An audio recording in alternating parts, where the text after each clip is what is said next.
కృష్ణా జిల్లా SP R Gangadhar Rao ఆదేశాల మేరకు Gannavaram sub division DSP Chalasani Srinivasa Rao పర్యవేక్షణలో ఈ నెల 27న జరగనున్న గణేష్ ఉత్సవాల సందర్భంగా ఉత్సవ కమిటీ తీసుకోవాల్సిన నియమ నిబంధనలపై ఉయ్యూరు సిఐ రామారావు విలేకరుల సమావేశం ఏర్పాటు చేశారు.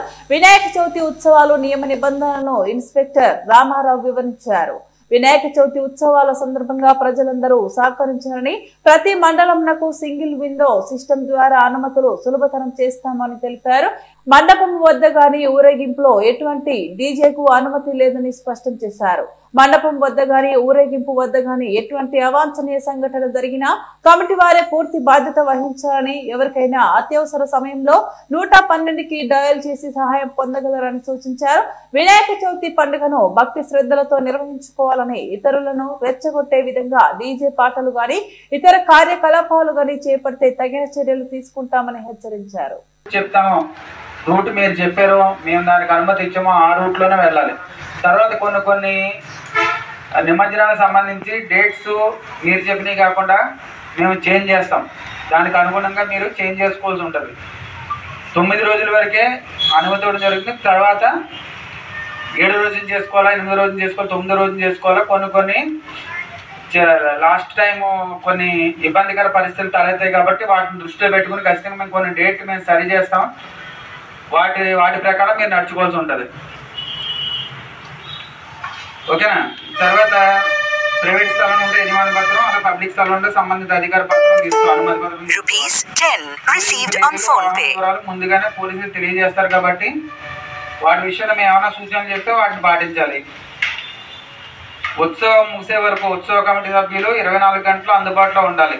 రాత్రి మండపం దగ్గర కూడా ఖచ్చితంగా ఉండాలి. విద్యుత్ కనెక్షన్ విషయంలో విద్యుత్ అధికారుల నుంచి అనుమతి పత్రం తీసుకోవాలి. తర్వాత హుండీలు, విలువైన వస్తువుల విషయంలో పూర్తి బాధ్యత మీదే. ఓకేనా? హుండీ పెట్టాం. లాస్ట్ టైం 1-2 ఇన్సిడెంట్ జరిగినాయి. చిన్న మండపాల దగ్గర హుండీలు పిల్లలు ఎవరో తీసుకెళ్ళటం అలాంటివి జరిగినాయి. అటువంటి విషయాలు చాలా జాగ్రత్తగా ఉండాలి. దాని పూర్తి భద్రత మీకు సంబంధించిన అంశం. ఓకేనా? మామూలు రెగ్యులర్గా మేము 2025 వినాయక చవితి ఉత్సవాలకు సంబంధించి ఈరోజు ఎవరైతే నిర్వాహకులు ఉన్నారో వాళ్ళందరితో కూడా సమావేశం ఏర్పాటు చేయడం జరిగింది. ఈ సందర్భంగా ప్రతి ఒక్కరికి కూడా చేయదగిన పనులు, చేయకూడని పనులు వాటి గురించి క్లియర్గా ఎక్స్ప్లెయిన్ చేయడం జరిగింది. ఈ సంవత్సరం సింగిల్ విధానంలో అనుమతులు అనేవి ఇవ్వటం జరుగుతుంది. ఉన్నతాధికారుల ఆదేశాల మేరకు సింగిల్ విండో సిస్టమ్ అనేది పెట్టడం జరిగింది. ఆన్లైన్లో అప్లై చేసుకుంటే అన్ని విభాగాల నుంచి కూడా అధికారులు తగిన విధంగా ఇంకా అనుమతులు ఇవ్వడం జరుగుతుంది. మేము కూడా సాధ్యమైన త్వరగా అనుమతులన్నీ కూడా ఇవ్వడానికి మేము ఫీల్డ్ వర్క్ చేస్తున్నాము.